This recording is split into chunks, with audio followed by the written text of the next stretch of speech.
ប្រាសាទតាមាន់ធំនិងប្រាសាទតាកបីនៅលើភ្នំដងរែកខេត្តឧត្តរមានជ័យជារបស់ខ្មែរ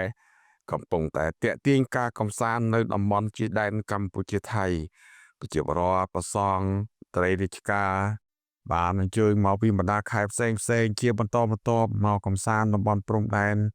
រួមចំណែកទស្សនាប្រាសាទដែលជាមរតកដ៏ថ្លៃថ្លារបស់ដូនតាខ្មែរបានបន្សល់លើភ្នំដងរែកដែលមានឈ្មោះថាប្រាសាទតាមាន់ធំ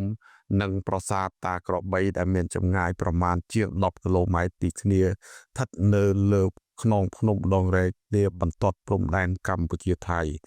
តាមការបញ្ជាក់ពីកងកម្លាំងទិសជួរមុខបានដឹងថានៅប្រាសាទតាមាន់បងប្អូនយើងមកទស្សនាប្រាសាទហើយក៏បានមកលើកទឹកចិត្តទៅដល់កងកម្លាំងយើងដែលមានអំណោយកំដរដៃ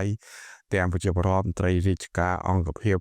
រាជការផ្សេងពិសេសមានការនិមន្តគាំទ្រពីប្រសង់យ៉ាងផុសផងដែរចំណែកឯនៅប្រាសាទតាកបីវិញតាមការបញ្ជាក់ពីកងកម្លាំងយើងក៏ថាមានបងប្អូនយើងមួយចំនួនបានមកលេងទស្សនាជាហោហែដែរហើយបងប្អូនកងកម្លាំងនៅទីនោះបន្តអំពាវនាវដល់ប្រជាពលរដ្ឋសហគមន៍ផ្សេងទៀតដែលមិនបានតន់ស្គាល់ប្រាសាទតាកបីអញ្ជើញមកទស្សនានៅប្រាសាទដែលជាមរតកហើយប្រាសាទតាកបីនេះមានក្បាច់ក្បូរ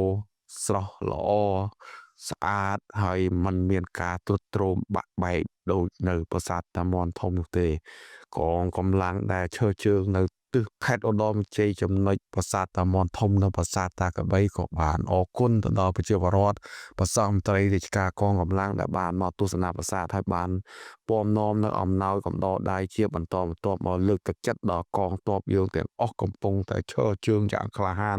អង្គអាចការពារបូរណភាពទឹកដីនៅលើខ្នងភ្នំដងរែករបស់ខេត្តឧត្តរមានជ័យ